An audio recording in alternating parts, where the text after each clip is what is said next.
Hi everybody. Been a while since I've done a video, and I thought I would do an update of what we've been growing here on the farm. And also, many of you that watch my channel know my father. There's several videos that I've done on him, and I'm going to give an update on him as well.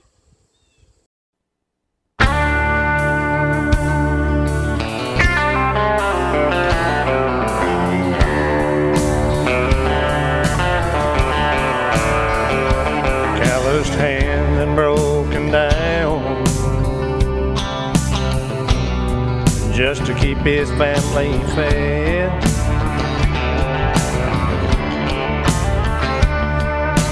Coal dust covered his clothes. He wore a back cap on his head.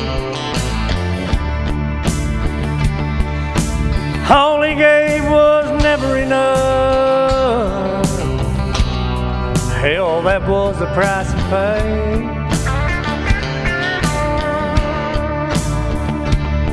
No, they don't call him a Superman, but he's a hero just the same.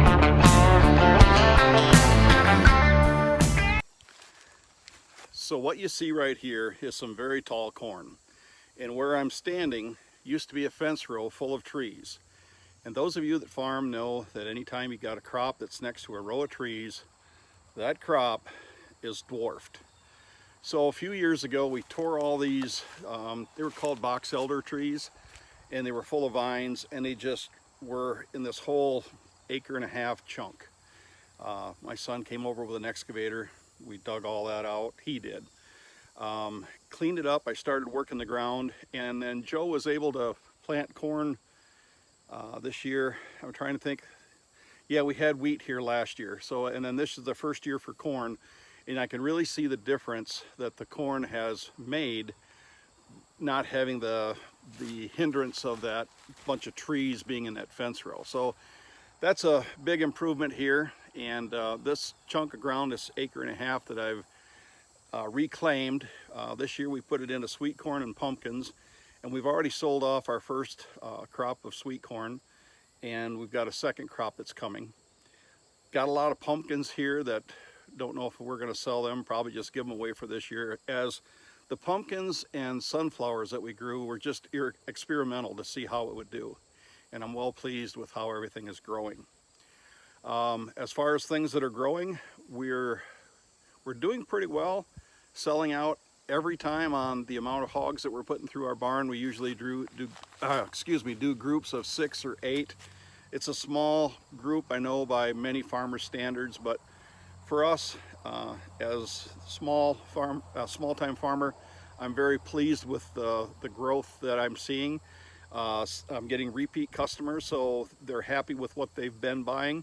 We're also selling out on meat birds. We'll usually put in 50 to 60 meat birds, and they're sold in no time. In fact, I just purchased some a couple days ago. I went on Facebook, made a post that we were going to have meat birds, and half of them are already sold. So we're very happy with the progress that we're making, clearing the land, selling some stuff, adding to the farm income. And with that, I'm going to get this manure spread on this sweet corn, the old ground, and then I'm going to get this worked up, and then for next year, so we'll plant more sweet corn here.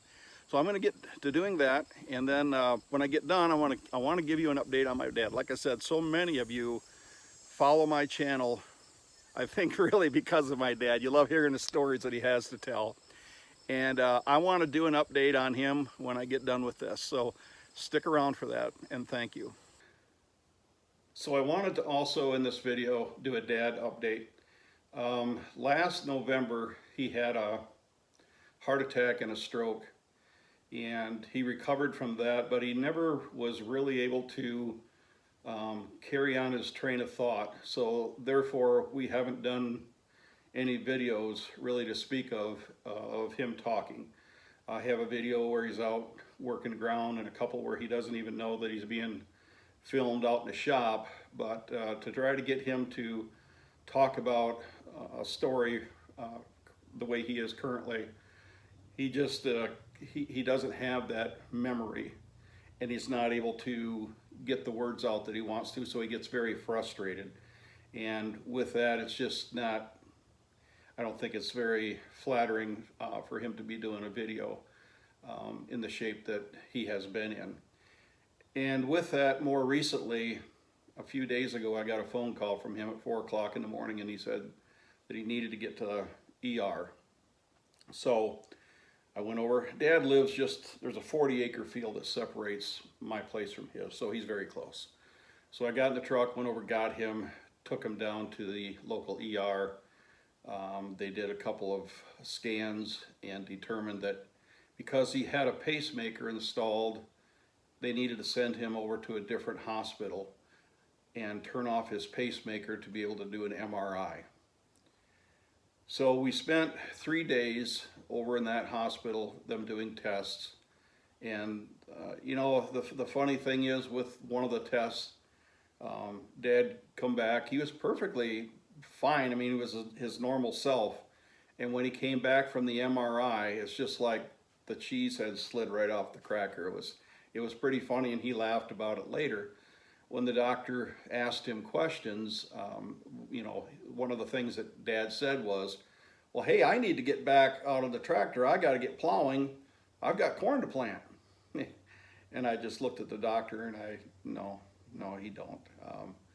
But in Dad's mind, he did. Now, Dad recovered from the hallucinogenics or whatever you want to call it that he was going through. From waking up. In the past surgeries that he's had, any time that he's woke up, he's been very groggy and out of it. Now, this wasn't a surgery, but he was asleep for a while during the MRI. So that brings us to, where are we at now? Dad is too old to have surgery. He's got clogging of the artery that goes on the right side of his neck.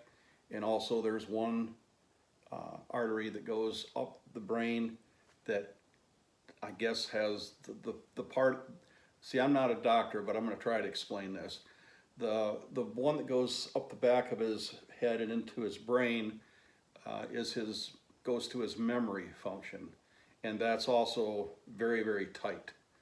And younger people, they could do a surgery where they would either go in the groin or through the wrist and put a stent up into that artery.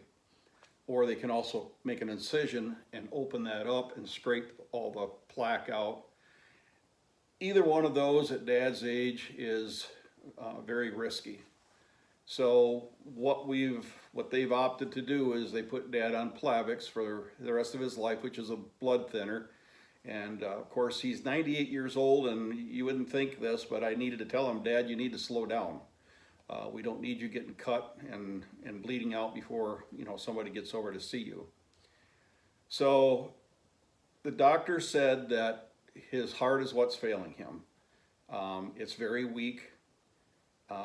There's no strengthening the heart. It is what it is, and 98 years old, we're going to just let him go however it goes for as long as he's able to, if you kind of understand what I'm saying.